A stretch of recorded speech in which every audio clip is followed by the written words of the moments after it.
दोस्तों दुनिया में किसी भी चीज को पाने के दो तरीके हैं। पहला, या तो आप इतने काबिल हो, आपके अंदर इतनी प्रतिभा हो। दूसरा, या तो उस चीज को पाने के लिए किसी तरह की जुगाड़ कर लें। और आज हम आपको भारत के इतिहास के एक ऐसे ही सुल्तान के बारे में बताएंगे जो था तो एक गुलाम, पर उसने ऐसी जुगाड़ बिठाई कि सीधा सुल्तान की बेटी को ही सेट कर दिया और शादी करने के बाद अपने साले को मारकर खुद सुल्तान बन बैठा। दोस्तों हम बात कर रहे हैं इल्तुतमिश की, जो कुतुबुद्दीन ऐबक के शासन काल में एक गुलाम था। इसे घोड़ों और घुड़सवारी में अच्छा नॉलेज होने की वजह से कुतुबुद्दीन ऐबक ने महल के अस्तबल का कार्यभार इसे सौंप दिया। और एक बार महल में किसी कार्यक्रम के दौरान 3 लड़कियां घूमते हुए अस्तबल पहुंच गईं। उन लड़कियों ने एक घोड़े को पसंद किया और इशारा करते हुए कहा कि उन्हें ये घोड़ा चाहिए। इस पर इल्तुतमिश ने कहा कि ये घोड़ा सुल्तान का है और मैं इसे किसी को नहीं दे सकता। ये सब सुनने पर लड़की ने कहा कि अगर तुमने ये घोड़ा मुझे नहीं दिया तो तुम्हें अपनी जान गंवानी पड़ेगी। दोनों के बीच बहस चली रही थी, तभी एक सिपाही इल्तुतमिश के पास आया और बोला कि इन्हें जो भी घोड़ा पसंद है इन्हें दे दिया जाए,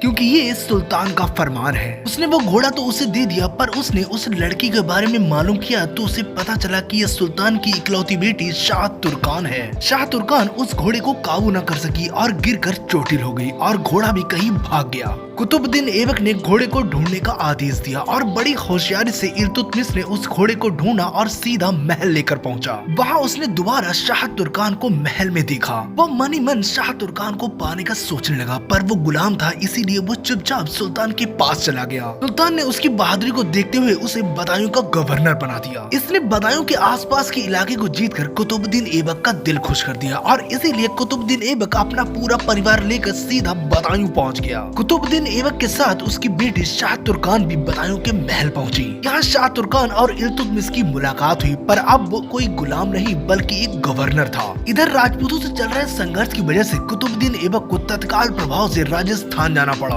और वो अपनी बेटी और अपनी पत्नी को बदायूं के महल में ही छोड़ गया। यहाँ शाह तुर्कान की आए दिन इल्तुतमिश से मुलाकात होती और धीरे धीरे दोनों के बीच प्यार होने लगा। और एक दिन इल्तुतमिश ने मौका पाकर उसको अपने कमरे में बुलाया और जमकर पेला। अब वो आए दिन शाह तुर्कान के साथ हम बिस्तर होने लगा। ये बात जब शाह तुर्कान की माँ को पता चली तो उसने इसका विरोध किया। इल्तुतमिश ने दूसरे ही दिन काजी को बुलाकर शाह तुर्कान से निकाह कर लिया और जब इसकी जानकारी कुतुबुद्दीन ऐबक को हुई तो वो सीधा राजस्थान से दिल्ली पहुंचा और उसने तुरंत इल्तुतमिश को महल बुलाया। कुतुबुद्दीन ऐबक और इल्तुतमिश की बातचीत के दौरान जब इल्तुतमिश को लगा कि सुल्तान उसे मारने का आदेश दे सकते हैं, उसने दूसरे ही दिन उसे षड्यंत्र के द्वारा मरवा दिया और खुद को दिल्ली का नया सुल्तान घोषित कर दिया। इसके बाद इसने कुतुबुद्दीन ऐबक के बेटे आराम शाह को मार दिया और इसको सपोर्ट करने वाले तुर्क सरदारों को भी मारकर उनकी बीवियों को अपनी हवस का शिकार बनाया और इसी ने बाद में कुतुब मीनार का रुका हुआ काम पूरा कराया। वैसे दोस्तों आपको इस चालाक इल्तुतमिश के बारे में जानकर कैसा लगा कमेंट करके जरूर बताएं। और अगर आपको ये वीडियो अच्छा लगा हो तो प्लीज सब्सक्राइब करें, क्योंकि हम ऐसे ही रियल और इंटरेस्टिंग वीडियो लाते रहते हैं।